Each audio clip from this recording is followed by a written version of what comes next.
Section 2, Inca Society. Please be on page 218 and 218 in your textbook so you can follow along. And please be on page 99 of your note-taking study guide so that you can fill out the information as we go. The Inca Society was very organized, and we'll just go down. If you look up page 219, you can see that they have the Inca Society of nobles, appointed nobles, non-Incan chiefs, and then commoners. So we'll start with nobles. And we have nobles by birth.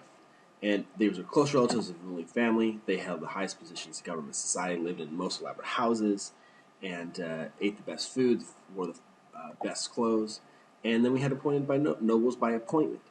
These are people who had been made nobles as a reward for service to the empire, military service, or service in other things as well. And these privileges were the same as nobles by birth. They just had a little bit less high positions in government. And then you had the Caracas, and these were local non-Incan chiefs whose land became part of the Incan Empire through conquest. They kept their ruling privileges and enjoyed some benefits of noble status. So this was local chiefs that had ruled before. After they're conquered, the Inca let them continue to rule, though they were now part of the Incan Empire. Now we'll get to the commoners. The commoners were divided into 12 categories based on their age and gender. So if you were different ages, if you were like 9 to 12, you gathered plants, made dyes, medicines if you were a girl. And if you were a boy from age 19, you were herding llamas, alpaca. Okay, it's very strict. You turned a certain age, you were a certain gender, you had to do certain things. It's very strict. Their living conditions were in communities called ailas, in one-room houses of stone or mud brick, and they also had to pay a mita. Now, the communities, the Incan government basically said to people, you live here, you work here, this is when you work, this is how you work. And the mita is basically a tax. Okay? So obligation to say is labor tax included work on state projects and militaries. That's what the mita is.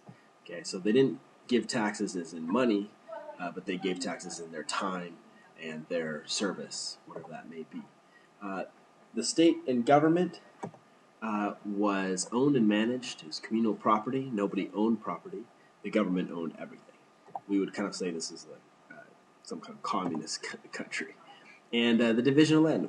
Basically, in this communal property, there's 3 divisions. One part for the government, one for the priests and the religion, and one part for the alua. That's the community one. So people would spend their time, third of their time working for the government, a third of their time working for the priests and religion, and a third time actually growing money for their community.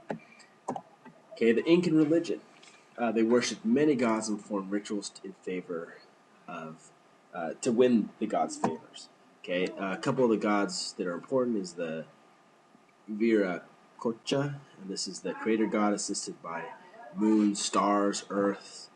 Okay, the Inta is the sun god, the most important god. Incas believe that they were descended from the Inta, so they believe they're actually descended from the sun god, and this is the sun god is the one that they would worship the most.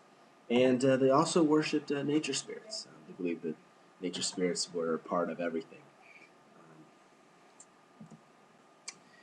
Please turn in your textbook to 608 and 609 and read the Inca creation myth. This is page 608, 609. And read it and answer the questions. The analyze primary sources, there's 3 questions. Be prepared to discuss it in class. And think about some similarities and differences from other creation myths you've read in the past, including the Genesis story in the Bible.